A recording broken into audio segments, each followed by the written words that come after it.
یہ آخری عشرے میں آدمی جو ہے اللہ کی چوکھٹ پر ہی جا کر بیٹھ جائے، اپنے معمولات کو توڑے۔ اعتکاف کی روح یہ ہے کہ یہ جو ہمارے معمولات ہوتے ہیں، روٹین، یہ بھی غفلت پیدا کر دیتے ہیں۔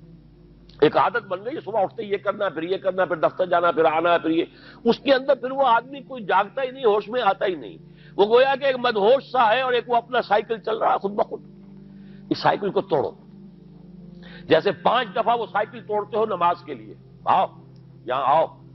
آؤ سجدے میں گرے، لوح جبین تازہ کریں، یاد کرو اللہ کو دوبارہ، اپنا عہد استوار کرو دوبارہ، ایاک نعبد و ایاک نستعین۔ اسی طرح سال میں ذرا یہ 9-10 دن بھی ایک دفعہ توڑو اپنے روٹین کو، جاؤ وہاں ڈیرا لگا لو مسجد کے اندر اللہ کے در پر، سوائے جو ناگزیر ہوائج انسانیاں ہیں، پیشاب وغیرہ کے لیے جانا ہے باہر، جاؤ وضو کرو پھر آ کے بیٹھ جاؤ۔ محض فرحت حاصل کرنے کے لیے نہانے کی اجازت بھی نہیں ہے۔ غسل واجب ہو گیا ہو تو نہاؤ، ورنہ پھر یہ کہ ہیلے بتاتے ہیں ہمارے علماء کہ وضو کی نیت سے جاؤ غسل کر کے آ جاؤ، اس لیے کہ معلوم ہے کہ آج آدمی کی جو عادت بن گئی ہوئی ہے روزانہ نہ نہائیں تو طبیعت پہ کسل رہتا ہے، لیکن اسی کو تو توڑنا ہے، اسی روٹین کو تو توڑنا ہے۔ اصل میں اجازت نہیں ہے، اصلاً اجازت نہیں ہے۔ آپ جو ہے جو بھی ناگزیر، ہاں اگر آپ کو فرض کیجئے کوئی ایسی شکل ہو گئی ہے، رات کو آخر سوئے تو ہے، سونے میں بدخوابی ہو گئی ہے، نہانا ہے تو جاؤ نہاؤ، ٹھیک ہے، غسل واجب ہے نہاؤ، اور یہ کہ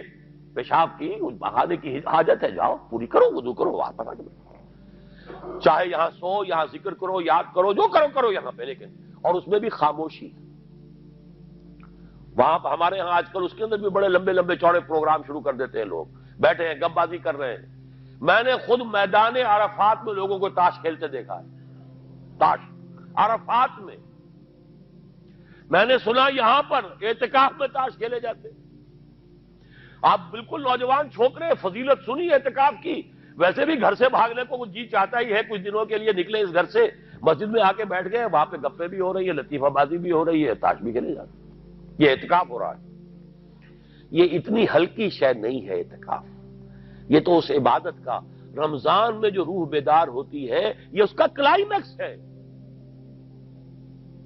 بہت بڑی عبادت ہے، لیکن اس میں لو اللہ کے ساتھ لگی رہے، لوگوں سے نہیں، تنہائی، غور و فکر،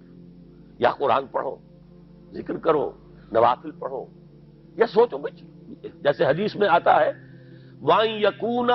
نُطْقِي ذِكْرًا وَنَظَرِي عِبْرَةً وَسَمْتِي فِكْرًا، میرا دیکھنا ہو تو عبرت کا دیکھنا ہو کہ ہر شے سے میں سبق حاصل کروں، اور میں بات کروں تو اللہ کے ذکر پر مبنی ہو میری بات، اور میں خاموش رہوں، وَسَمْتِي فِكْرًا، غور و فکر، تفکر و اعتبار، جو حضور جا کر غار حرا میں کیا کرتے تھے وہ اعتکاف تھا حضور کا، مکی دور کا اعتکاف، تنہا بیٹھنا۔ اور یہ روایت مجھے بعد میں معلوم ہوا کہ یہ بنو ہاشم میں یہ روایت تھی، حضور کے دادا بھی جا کر وہاں پر غار حرا میں بیٹھا کرتے تھے، یہ ان کی ایک خاندانی روایت چلی آ رہی تھی، یہ جگہ تھی، اور وہ جگہ ایسی ہے عجیب سی، اب تو خیر بڑی بڑی عمارتیں حائل ہو گئی ہیں، ورنہ میں نے جب پہلا حج کیا تھا سن 62 میں، تو میں نے اس وقت جا کر دیکھا تھا واقعتاً سیدھا کعبہ نظر آتا ہے وہاں سے، اور کچھ درمیان میں نہیں، جیسے اس کو سلٹ لیمپ کہتے ہیں، وہ غار ہے ہی ایسی کہ سامنے ایک دراڑ سی بس کھلی ہوئی ہے، یہ اس کے اندر سے وہاں بیٹھ جائیے، سیدھی نگاہ خانے کعبہ پڑ جاتی تھی، تو کعبے کا مراقبہ بھی کیا جا سکتا تھا وہاں بیٹھ کر، دیکھنا، کعبے کو دیکھنا عبادت ہے، اور پھر اس یکسوئی کے ساتھ کوئی نہیں، کعبے میں ہے تو نہ معلوم کیا کچھ اور ہو رہا ہے، لیکن یہ کہ وہاں تو آپ بیٹھے ہوئے، وہ اعتکاف، یہی اعتکاف حضرت موسیٰ نے کیا تھا 40 دن کا، تب تورات ملی تھی، یہی 40 دن کا روزہ کیا رکھا تھا، یہ اگرچہ قرآن میں مذکور نہیں ہے، حضرت موسیٰ کا تو قرآن میں مذکور ہے، حضرت عیسیٰ کا انجیل میں مذکور ہے، 40 روز کا روزہ اور اعتکاف پہاڑوں میں کیا جاتا، تب انجیل ملی، یہی اعتکاف تھا جو حضور کر رہے تھے غار حرا میں، تب قرآن، اقرا بسم ربک الذی خلق، خلق الانسان من علق، یہ تو اس کا ایک عکس، اس کی ایک جھلک ہونی چاہیے۔ میں نے روح اعتکاف پر بھی ایک زمانے میں ایک تقریر کی تھی، میں نے دیکھا چھپی ہوئی تھی، اب پتہ نہیں کہیں اویلیبل ہے یا نہیں، ایک علیحدہ کتابچے کی شکل میں بھی تھی، ویسے عظمت صیام و قیام رمضان مبارک پر بھی میرا کتابچہ ہے، عظمت صوم، جس میں کہ پھر میں نے یہ انسان کے 2 وجود، اس کے بارے میں بھی خاصی وضاحت کے ساتھ گفتگو کی ہے، وہ بھی میرا کتاب چاہے شاید باہر اس پہ ہوں گے۔ تو فرمایا جب تم اعتکاف میں ہو تو ان کے ساتھ مباشرت نہیں کر سکتے۔ تلک حدود اللہ ہے، یہ اللہ کی حدود ہیں، فلا تقربوہا، ان کے قریب مت جانا۔ قرآن مجید میں حدود اللہ کے لیے یا تو آتا ہے فلا تعتدوہا، یہ اعتداء کہتے ہیں کسی حد کو کراس کر جانا، تجاوز کرنا، اور جہاں زیادہ احتیاط کی بات ہے وہاں فلا تقربوہا، آخری حد کے قریب تک نہ چلے جانا، مبادا کہیں غلطی سے قدم جو ہے ادھر پڑ جائے۔ جیسے حضور نے حدیث کے اندر بیان فرمایا الا لکل ملک حمل،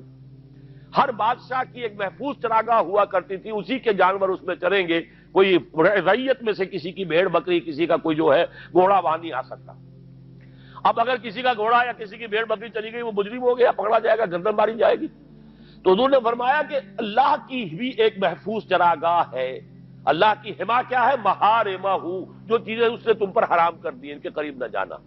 تو دیکھو اگر کوئی چرواہا اپنی بھیڑوں بکریوں کو بالکل آخری حد تک لے جائے گا، اس بادشاہ کی جو وہ حد ہے، تو اندیشہ ہے کہ بھیڑیں بکریاں کہیں ایک چھلانگ لگائے اور بادشاہ کی چراگاہ میں داخل ہو جائے، لہذا ذرا فاصلے پر رہا کرو۔ یہ ہے آخری حد تک نہ جاؤ